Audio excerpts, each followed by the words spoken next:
Hello everyone, I'm Craig Roberts, still, and welcome to another video. Now, this camera, the Fuji X100VI, on paper it's the perfect camera for me. It seems to tick all the boxes for me for what I require in a camera. It has that retro rangefinder style look and design. It has a simple flip up screen, not an articulating type that I don't want. Its fixed lens is my favourite focal length, 35mm. It has a 40 megapixel sensor, more than I actually need, but that does allow me to crop in camera to my second favourite focal length, 50mm, with ease. And that can be done in camera, as I say.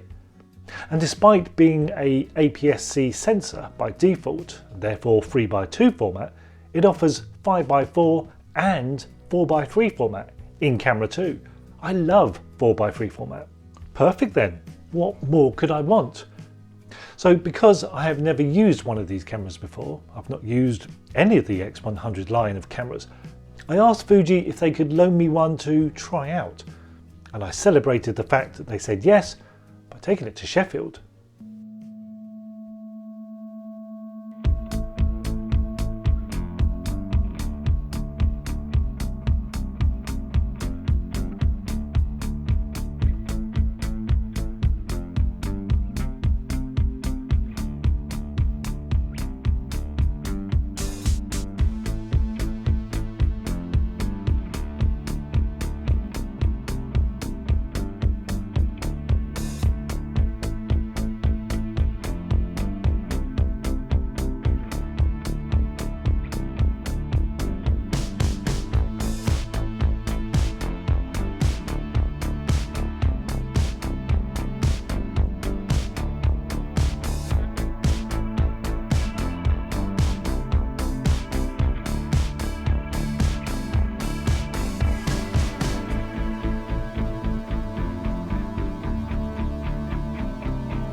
So the reason I've never owned one of these series of cameras is, well, there's two reasons actually.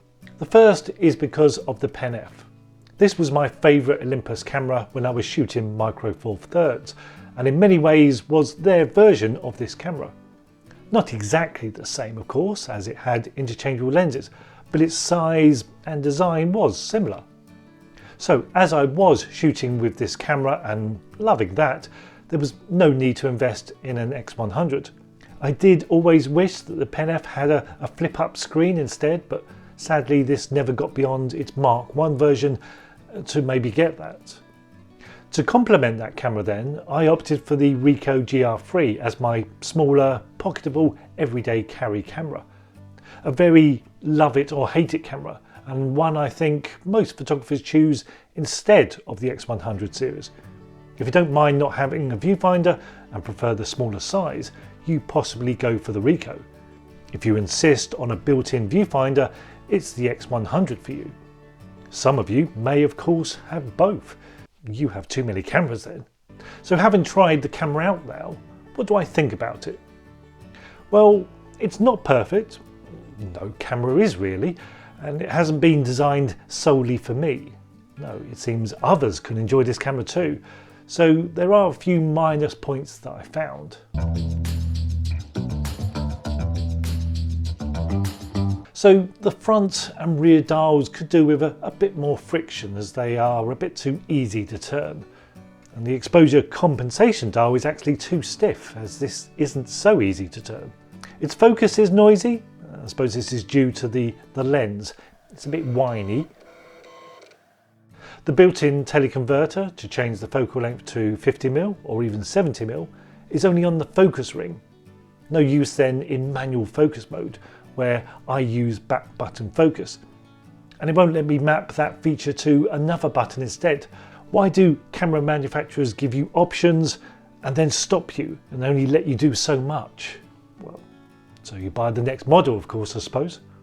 The viewfinder switch is the other way up compared to the X Pro cameras, and it's a bit sharp. It hurts.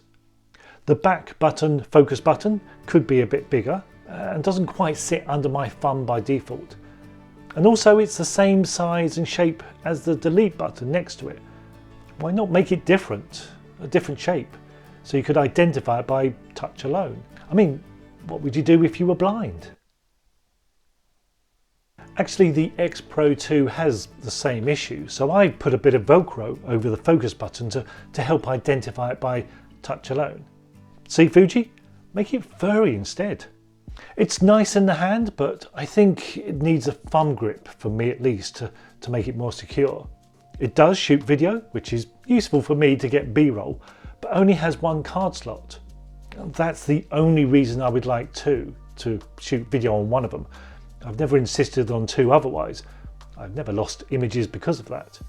It does need a separate filter adapter ring for adding filters, which is a bit of a pain, but to be fair, so does my Ricoh GR3. The battery is the same as my X Pro 2, so not the best, not the longest lasting, so I would carry a couple of those spare on a day out. But those issues aside, it does have a lot of plus points too, mainly within its specs. It has the same 40 megapixel sensor from the X-T5 to allow those in-camera crops. It has the same processor 5 too. It has the same 3.6 million dot EVF and very similar 1.6 million dot LCD screen, although the X-T5 actually has a 1.84 million dot one. It offers 6 stops of built-in image stabilizing. More about that in a minute. It can go up to 180 thousandths of a second with electronic shutter speed. It has a built-in ND filter, which is really useful. I wish the X-T5 had that. It has USB-C charging. Well, no chargers are supplied with any cameras these days, so it needs that. And although not necessarily a spec, it's a nice looking camera. It looks cool. Anyway, I discovered most of these plus and minus points on my second shoot around some rocks.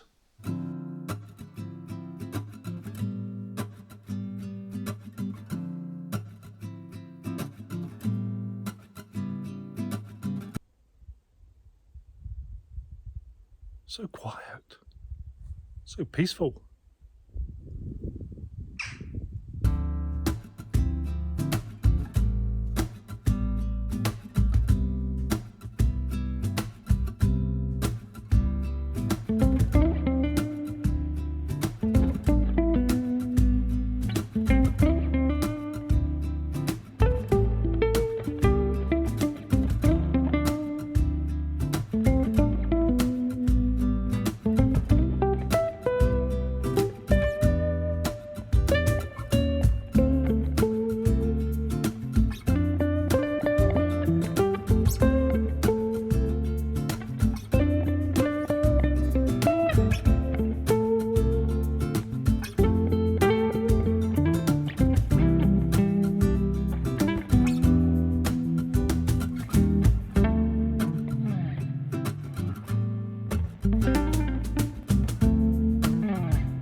Well, before I give you my summary, let me just remind you about my latest ebook, Photography Rules.